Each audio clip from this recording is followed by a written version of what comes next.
Ladies and gentlemen, good evening and welcome. My name is Tim Anderson, and it is my pleasure to welcome you to the 6th grade orchestra showcase performance. This is a very unusual performance. The students seated before you are about 2/3 of the Autry Mills 6th grade orchestra. About half of these students are here face-to-face on a daily basis. The other half are generally virtual students, and in fact, in many cases, this is literally their first time ever stepping foot in the building. And we're going to have a concert. So the other third are mostly at home, performing along with us virtually, all valuable members of the orchestra, so we're glad to have them with us as well, and we're looking forward to showing off a really fun performance this evening. Now, on a normal year, this would have actually been 2 concerts. We would have had a show in October that would have been a showcase performance of the initial steps to learning. Most of these students had never touched an instrument before 6 months ago, and it's a lot of steps to get to that point. So we start with a little simple thing. The second show would have been in February, and for that show, we would have been showing off what we learned. So we're going to kind of combine those two things into one show, show off where we started, and show you how far we've come.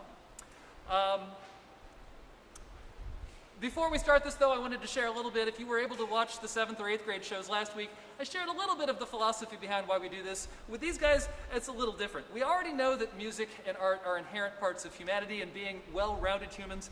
But for 6th grade, I try to focus a little more on the why of work and what it is to do work. I tell them about how if you're really good at something, it's fun. But of course, how do you get good at something? It takes a lot of work, and of course that means that putting a lot of work in means you get to have more fun. So, we've gotten into some harder things, and if I did my job properly at the beginning of the year, this should have been a very fun and very easy class. Fast forward to more recently, it's getting a little harder, but hopefully it's still a lot of fun. So we're going to show off everything we've done, hopefully have some fun, and show off some work as well. That's the show, so let's get going. We had to start at the very beginning. And 6 months ago, in August, when they came in, the very first thing these students had to do was pick which instrument they wanted to play. Many of them chose the violin. Some, however, chose the viola. Some chose the cello. And the bravest and the boldest, and those with biggest cars, chose the bass. All great choices, all a lot of fun. But we had to pick one. Now, making an initial sound on a string instrument is actually quite easy. You simply hook your finger around and you pull.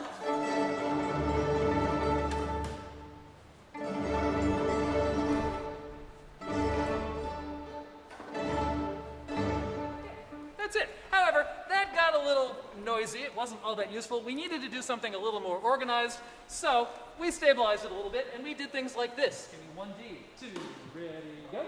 2 Ds, ready, go. 2 Ds, 2 A's. A, D, D. A, D, A, D.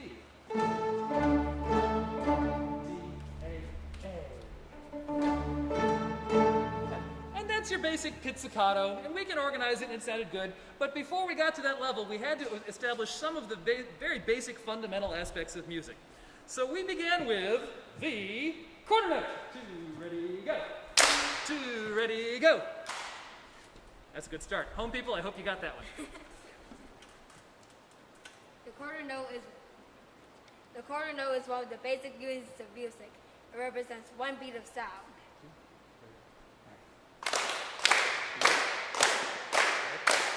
So quarter notes are great, but after a while, they do get a little boring. We needed something more interesting. Thus came the quarter rest. 2, ready, go. 2, ready, go. I've got some wimpy people on stage. Home folks, I hope you did better than that. The quarter rest is another of the basic units of music. It represents 1 beat of silence. Now, you may notice their silence is not exactly silent. That's because they are not clapping. Externalizing a strange thing like a beat of silence, it helps to do an action, so they are anti-clapping. But after a while, that also gets a little weird. So we need a system of organization. We have to be able to put these quarter notes and quarter rests somewhere. We put them on something called a staff. A staff. 5 lines, 4 spaces, on which we can place notes. Right? We can place them in different locations. We can put them down towards the bottom. 2, ready, go. Or we can put them up towards the top. 2, ready, go. And we can get high notes and low notes depending on where we put them. That's great. We can also organize them in different orders and create different patterns. For example, 1, 2, ready, go.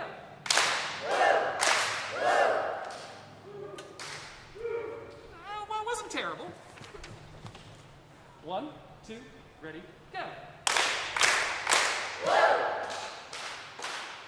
They're starting to catch on. 1, 2, ready, go. Oh, I spoke too soon. All right. So we had our sounds, we had our silences, we had our staff, we had our notes, we got it organized, and it was really, we were in pretty good shape. We were almost ready to go. It was time to get the instrument into the mix. So in order to do that, we had to get the instrument in a basic, fundamental starting position. That required a few steps, starting with your 2, ready, go. Fingertips and neck, water gun, your thumb play just like that. So to translate, the sequence was feet, seat, back, having your feet flat on the floor, assuming they reach. In some cases, that means putting a case under your feet. Seat, you need to be sitting on the front part of your chair. Unless you are over 6'2", they got to be in the front part. Back, very simply keeping a straight back.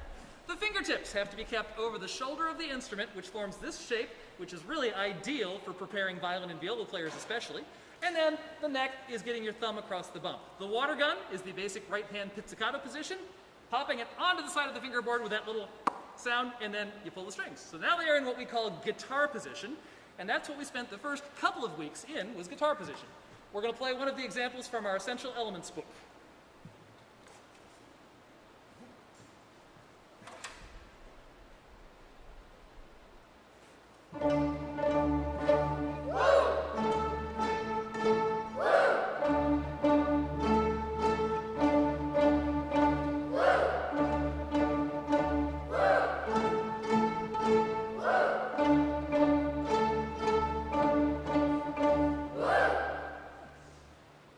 And you can clap.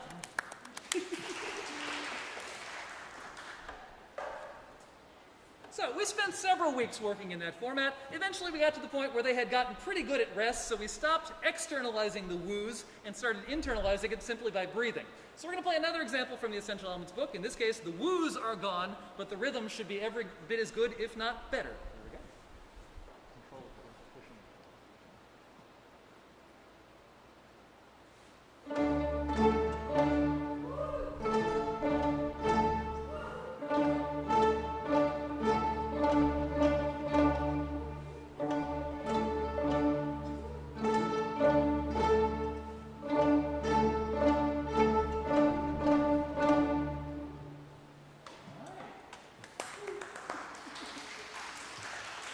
Now, both of these examples were in unison and, more importantly, only used open strings.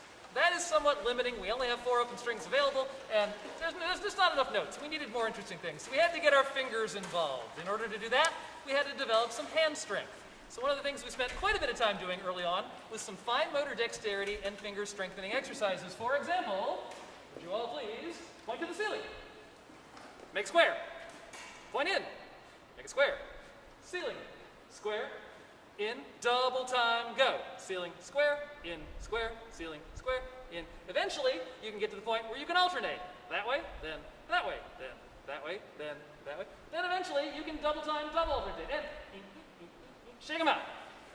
You can try that with 2 fingers. 2, ready, and ceiling, square, in, square, double time, ready, go. Ceiling, square, in, square. Then eventually you alternate that way, then that way, then. Then eventually you get to double time, double alternate, double finger, which does this, which gets a little tricky. Shake them out. And finally, just to prove how strong your fingers have become, and I need a huge round of applause using only your index fingers. Yay! Second finger. 3rd finger. Yes, I already see people at home cheating. You're trying to do this. Nope, let's take it. And finally, the strongest of not fingers, pinkies. There we go. All right. Shake them out. Shake them out. Shake them out. fingers a little strengthened up, got us ready to go, and that put us in a position where we can now play, still in guitar position, some pieces that change notes. We're going to move on to number 15 called Walking Song.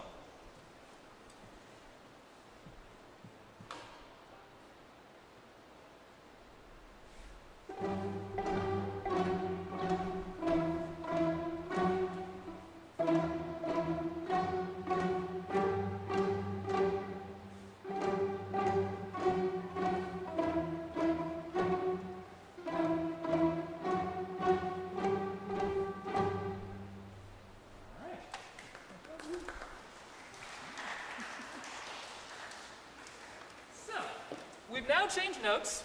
We got our rhythms, we got our basic information down, but we've been stuck in guitar position the whole time.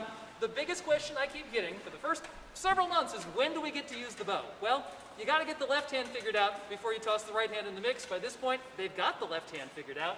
So now we got to get the violins and violas into a better position in order to use a bow. Cellos and basses have already been there, but they're also going to get a new set of steps to get them into correct, proper position. Starting with violins and violas, show them to me. Cello bass, get uncomfortable. Violins and violas, take off the Statue of Liberty. There's Scarecrow. Violins and violas, spin around to airplane position, cello bass cross them over, and everybody goes. Excellent. That gets the instrument up on the shoulder, up on the jaw, under the jaw, in good position, in a proper place to be ready to put a bow on the string. So, before we do that, let's try playing something in jaw position.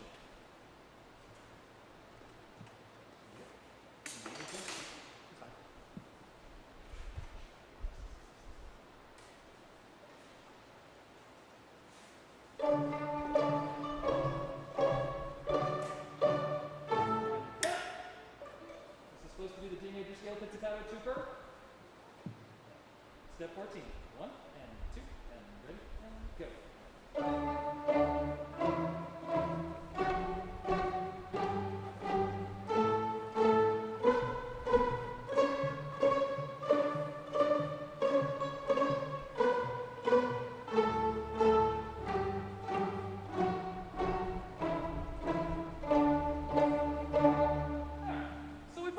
D scale, with our left hand's position, we are now ready to play something that's almost starting to sound like real music. We're going to jump back to our Essential Elements book again, and this is number 44, Matthew's March.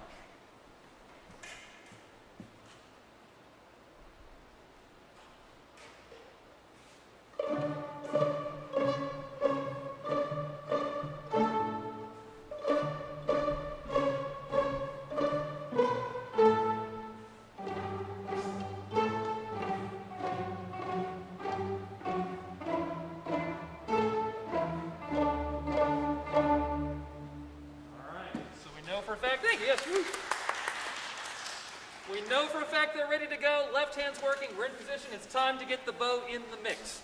Now, this is probably one of the trickiest things about playing a string instrument, is keeping a right hand that is relaxed and flexible, not stiff and uncomfortable. So, home folks, I would invite you to please join me simply by taking your left hand and pointing it towards your right hand. Okay? You guys, grab your bows in the left hand. Left hand. Shake out your right hand. Shake out your right hand. All right, so shake out your right hand, you're pointing at your right hand. Once you got your right hand shaken out, we have an evil rabbit in the house. So make evil rabbit. Wiggle his ears. Very evil rabbit. His tongue is sticking out. He's kind of rude. Yeah. All right. So put his tongue back in his mouth. Excellent. Evil rabbit is hungry. Go ahead and feed evil rabbit. He has buck teeth that flop all the way over. Excellent. Evil rabbit has now been fed, so he's a little sleepy. This ear flops down. Evil rabbit is slightly defective. This ear doesn't go quite as far down unless you're a cello bass player. The cello bass player's got fancier evil rabbits. Their rabbit did fall asleep all the way. And if you're done, you should end up, pull them up, spin them up, do something that looks something like these. I'm going to let them maybe zoom in on a few of these bow grips so we can see if they look correct. Should look something like that. Nice and relaxed, very curved, very flexible. To give them a couple push-ups, if you can. It's beautiful, yeah. And if this stays relaxed, it really helps for a nice, gentle, smooth tone. That's the goal. So, now that we have our bows in our hand and are ready to go, and get back up to the podium, let's try that D scale one more time, this time with the bow. And please watch closely.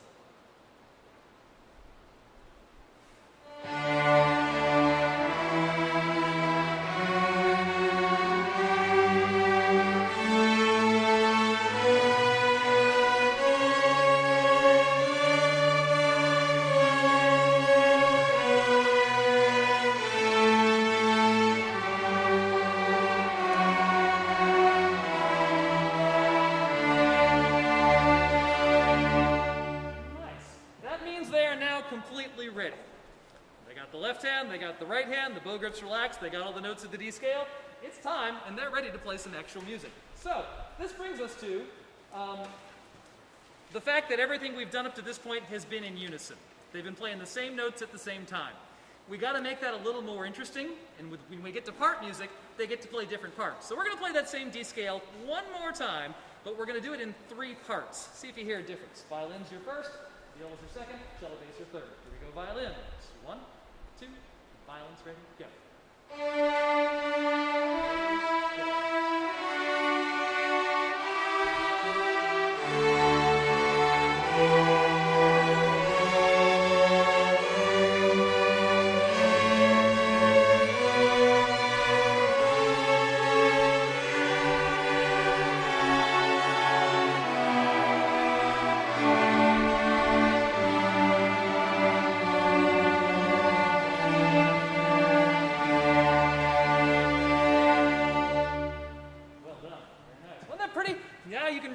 Going to go, yep. That means they're now 100% ready, and the remainder of our concert is kind of shifting into second gear where we would have normally taken up in February. We're going to play 3 pieces for you, starting with a piece called Canon Power. I'm going to let them change their music while I give you a little explanation of what Canon Power is. It is a piece of music written by Bob Lipton, and the name of the title is a bit of a joke. A canon in music can also be thought of as a round. Different people playing like exactly what we just did, playing in a 3-part round.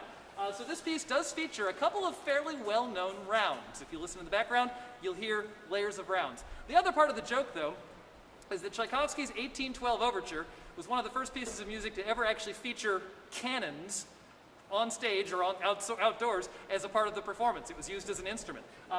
It is referenced in this piece as well. I unfortunately did not bring any cannons to the performance tonight, but maybe next time. So we hope you enjoy Canon Power.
That's normally an especially fun aha moment because normally that would have happened 3 months after the first concert, and it is pretty remarkable when you go from hearing them go clap and woo and pizzicato to that.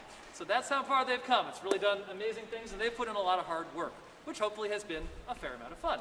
Our next piece in our 3-piece finale is called Soul Strings. Doesn't have any fun backstory, it's just a fun piece. So here comes Soul Strings.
Before we get to our grand finale, I wanted to just take a moment and thank a few folks. First off, for the third show in a row, Mr. Garrison Everett and his entire AV tech crew has been here filming, streaming, making sure that this all works, and it's been spectacular. So thank you to you. You need to give them a round of applause. Woo!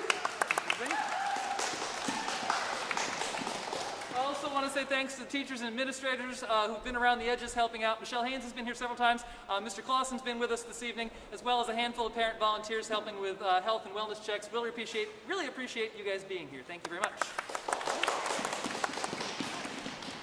And finally, just a quick little heads up, if you happen to know any fifth graders, we are just now past, I think, the official deadline, but we are still recruiting and can still take new orchestra members. I will be sharing this video once it's done processing with all of you tomorrow. I would encourage you to share that with anybody out there in the world who might be interested in joining orchestra as of next year.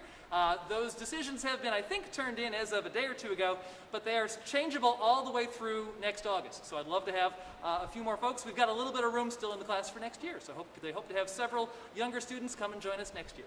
We're going to finish up the show with Dragon Hunter. Dragon Slayer, my apologies, Dragon Slayer. There's some good stories that go along with this, so I would encourage you to ask your students all about the dragons and the rocks. But for now, we're going to play it for you. Dragon.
Thank you all so much for joining us this evening. Thank you for being flexible and experiencing the live stream opportunity with us. Again, this video will actually be archived and probably available within the next few hours. YouTube's pretty quick about that, so feel free to share with friends and family all over the world.